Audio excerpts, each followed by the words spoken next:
Nah, kodratnya Tuhan itu yang harus menjadi panutannya, artinya yang harus diikuti syariatnya. Jadi kalau dia asalnya diciptakan sebagai laki-laki, maka ketika dia melakukan ibadah misalnya, dia harus sebagai laki-laki. Gitu. Jadi apalagi masalah umroh. Nah, kalau masalah umroh, maka dia softnya harus bareng laki-laki. Gitu. Kakak ini udah agak cepat sekali, kakak sebelumnya juga udah pernah gak hanya sekali, kakaknya Sudah 3 kali. Gak hanya sekali. Iya, nggak hanya sekali, 2 kali, 3 kali, ya harusnya segera bertobat itu, nggak boleh. Makanya kalau MUI berbicara mengingatkan itu adalah beliau-beliau itu menyampaikan bahwa yang benar itu ya kalau kodratnya laki-laki maka ritualitasnya menjalankan ibadahnya ya dia harus sebagai laki-laki. Misalnya pakaiannya ketika umroh, ketika sa'i misalnya, nah bajunya ya laki-laki, ini bukan berjilbab, bukan bercadar gitu. Gus, oke. Kalau dari kacamata Gus Rofi sebagai Gus nih ulama, itu melihat fenomena ini gimana sih Gus ke depannya Gus? Nah iya, makanya kan harus belajar ya. Kita ini kan dituntut belajar, ikro, bacalah. Nah jadi terutama teman-teman transgender ini sebelum melakukan ibadah umroh maupun haji ya tanyalah ke kiainya, ke pembimbingnya, tunjukkan identitasmu. Yai saya ini sebenarnya sebagai ini. Terus bagaimana ketika saya menjalankan ibadah ini diterima oleh Allah, terutama tobat saya diterima oleh Allah, kan begitu Mas.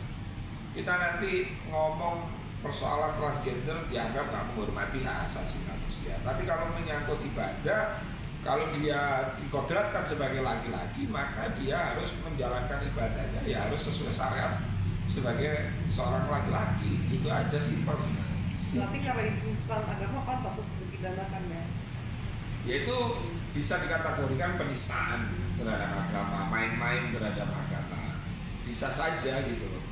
Nah, tapi kan gimana ya, kalau sudah dihimbau ya minta maaf lah, bertobatlah gitu loh, bukan malah misalnya menantang-nantang. Nah itu yang mengakibatkan dia akan dan bisa dilaporkan sebagai pasal penistaan agama. Gus, tapi di sini bisa disalahkan dari pihak travelnya juga nggak Gus, karena meloloskan? Nah iya kan begini, biasanya itu seorang travel itu kan ada pembimbingnya. Nah terus pihak misalnya sama namanya Bisa Zega. Isa Zega ini harus cerita, yai saya ini, atau ngomong pihak travel, saya ini sebenarnya dikodrat sebagai laki-laki. Jadi nanti kalau saya ibadah umroh, melakukan tawaf dan lain-lain, maka saya harus bagaimana kalau tidak paham, kalau tidak mengerti, begitu. Bisa saja travelnya nggak paham, kalau yang, tapi kan kalau KTP sama itu kan bisa dirubah. Makanya harus ada keterbukaan antara pelaku tersebut dengan pihak agent, pihak travelnya, bahwa saya ini laki-laki sebenarnya, sehingga ibadahnya ya dia harus syariatnya ya sebagai laki gitu. Tapi dalam kasus ini pihak travel juga bisa diperkarakan juga nggak sih Gus? Nggak bisa.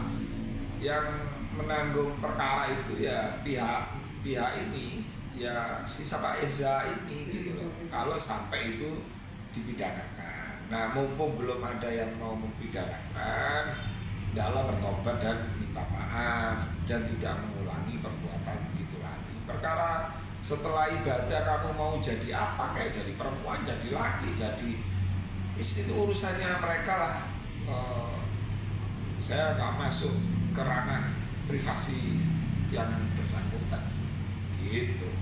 Tapi berita hari ini memang banyak yang notice Gus, kayak dari MUI juga turun tangan, terus dari pihak anggota DPR juga ikut turun tangan, dan banyak artis-artis yang juga menyuarakan. Mas Mufti ya? Mas Mufti Anam ya, iya tetangga saya di Pasuruan. Beliau menantu dari Yai Idris Hamid atau menantu cucu Mbah Hamid. Saya kira benar yang disampaikan oleh beliau sebagai seorang wakil rakyat, terus MUI bersuara, wajar lah. Malah saya yang nggak pantas, saya jangan dikatakan sebagai seorang tokoh ulama, saya rombeng, saya biasa aja. Jadi gambarannya seperti itu. Insya Allah sama lah pendapat saya dengan para kiai saya yang ada di MUI maupun di NU berkaitan persoalan seorang transgender itu ibadah ritualnya harus seperti apa, bajunya seperti apa, gitu. Bacaannya seperti apa, gitu ya. Pesan-pesan buat Elja ya? Ya pesan untuk Mbak Eza sama namanya? Bisa sih. Jaga. Eza Zega. Eza Zega ini Mbak apa Mas ya? Hah? Ya udah Mbak Eza lah, biar Mbak Eza seneng karena memang pilihannya ke arah situ. Ya pesan saya adalah jangan bermain-main dalam hal urusan agama, karena urusan agama itu sensitif. Kemarin aja ada yang makan babi di shooting, dia muslim, gara-gara hanya bikin demi konten, akhirnya masuk penjara. Masuk penjara itu nggak enak, nggak bisa bebas. Jadi jangan hal untuk menyentuh masalah agama tersebut. Saya kira itu. Ya.